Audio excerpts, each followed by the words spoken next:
So this is the video for page 340. I asked you to do every other odd problem. Every other odd problem. That means you do number 1, you skip 3 and you do 5. You skip 7, you do 9. You skip 11, you do 13, and so on. Okay? I'm going to do number 2 because your job is to do the other one. So here, as you can see, it's not in slope-intercept form. They're asking you to determine whether the graph of the equations are parallel lines. So you first have to put them in slope-intercept form. Therefore, you take the first line is equal to y, Take the first line, and you go ahead and put it in slope-intercept form. Technically, the first line is in slope-intercept form. It's just that it looks a little bit funky. They put the y on this side. They should have put it here so that it becomes more familiar to you. Now it's in slope-intercept form. Clearly, the slope of this line is 3. Here's the slope. It's the variable in front of the x, the coefficient. Now, here we have this other equation. It's not in slope-intercept form, so I'm going to go ahead and add 3x. Add 3x. Therefore, I have y is equal, these cancel, is equal to 3x plus 8. I bring down the 8 to this side because this is my intercept. 3x is my slope, so I bring it to the front. So now I have this other equation, and it also has a slope of 3.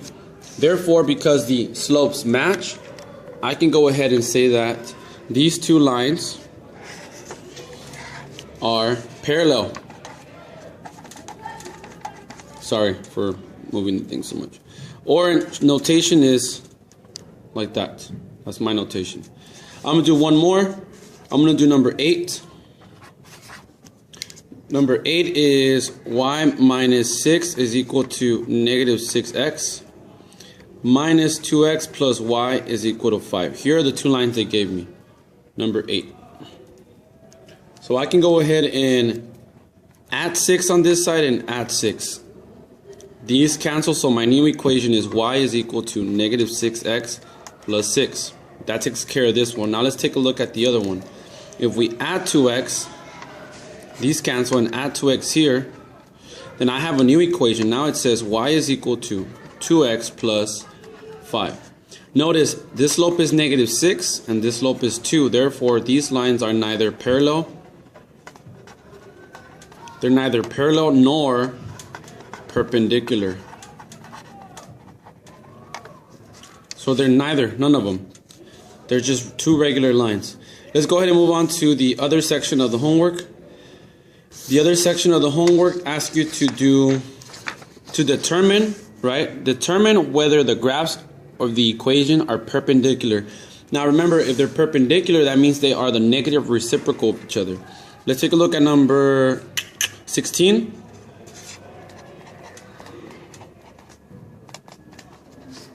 And here's 5x plus 2y is equal to 6. Here's the first line, here's the second line. Now, I'm going to go ahead and put this in slope-intercept form by subtracting 2x, subtracting 2x. So now I have negative 5y is equal to negative 2x minus 3. I can go ahead and divide everything by a negative 5. So y is equal to a 2 over 5x plus a 3/5. This is now in slope-intercept form. If you take a look at the other equation, let's put this one into slope-intercept form as well. I can go ahead and subtract 5x, subtract 5x. Now I have 2y is equal to negative 5x plus 6. If I divide everything by 2, I get y is equal to negative 5 over 2x plus 3. Notice, now that I have both lines in slope-intercept form, I can take a look at their slopes. Here's the slope of the first line, and here's the slope of the second line. 2 over 5, the negative reciprocal of 2 over 5 is negative 5 over 2, because the negative of a positive would be a negative, and if you flip this one, it turns into 5 over 2. So now you can say that these two lines, 5x plus 2y is equal to 6, and 2x minus 5y is equal to negative 3, they're both perpendicular.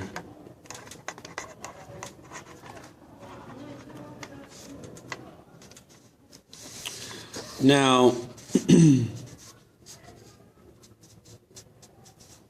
here is 27, 28, 29, and 30. I'm going to go ahead and do number 30. Your job is to do the other ones. So, number 30. They're asking you, write an equation for the line containing the given point and perpendicular to the given line. So you want it to be perpendicular. Therefore, I need to look for the negative reciprocal. So let's look at number 30. Here's the point they gave you, and here's the equation. I need to take a look at what the slope here is. So I'm going to put it in slope-intercept form. I'm going to subtract 2x and subtract 2x. Now I get y is equal to, I'm going to bring the negative 2x to the front and the negative 4 to the back. The slope is negative 2. So now, because they want a perpendicular line to this one, I need to create a line that has the negative reciprocal of this slope. So let's go ahead and take the negative reciprocal of negative 2. The negative reciprocal of negative 2 is positive 1 over 2. Because you're going to flip the 2, it's going to turn into a 1 over 2. And the negative of a negative number is a positive number. So here's the slope that I'm going to use. Now, I'm going to use the point slope formula. And I want to make sure that it crosses through this point. So this is my x sub 1 and here's my y sub 1. So I'm going to use my point slope formula, which says y minus y sub 1 is equal to m times the quantity of x minus x sub 1. Now in class I said you can read it like this as well. Y minus y sub 1 is equal to m, open parentheses, x minus x sub 1, close parentheses. Now let's go ahead and actually use this formula. My slope is 1/2. That's the slope that I'm going to use. My x sub 1 is 1. And my y sub 1 is 0. Y minus 0 is just y. 1/2 distributive property, right? 1/2 times x is just 1/2 x. And 1/2 times the negative 1 is negative 1/2. So here is the equation for the line containing the given point that is also perpendicular to this line.